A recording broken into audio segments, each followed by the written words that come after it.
گهدارên hêja em lê geriyan û me çîroka 100 salan ji dûr û kûr ji qinyata dilê zembîlfiroş û evîna xatûnê berhev kir. Beriya evîna wan û dawiya bûyerê çi bû ji kerema xwe vêca hûn bipirsin. Em dema evînê pêşkêş dikin.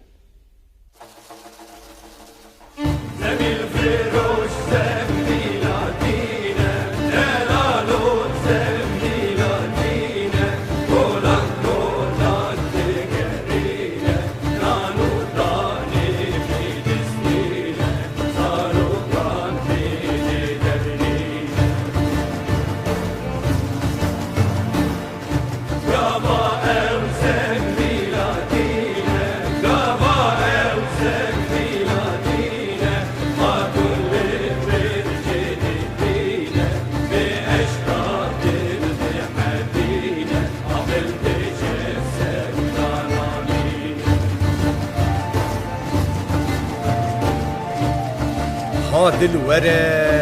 هادل وره کسیش دل نکی باوره نوروانتی هاتی دره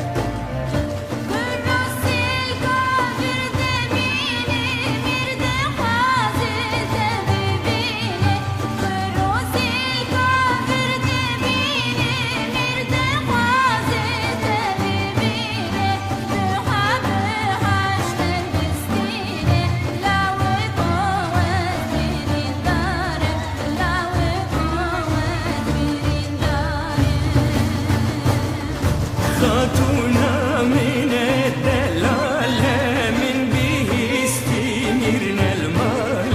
خاتونا من الدلالة من به استمرنا المال بازار مال حلال خاتوني وزتو بدار دلالي وزتو بدار هادل وره جارک بجوش جار جار بخواه شربت خوش دل خنیاتا زنبیل فروش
خاتون لجور کار دکه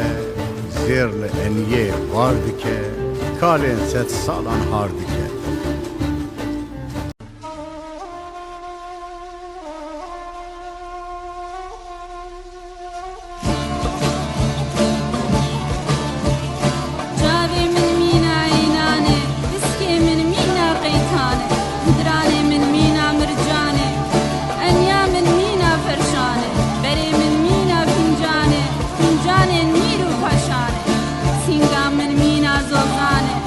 زوزانه هفت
خاتونا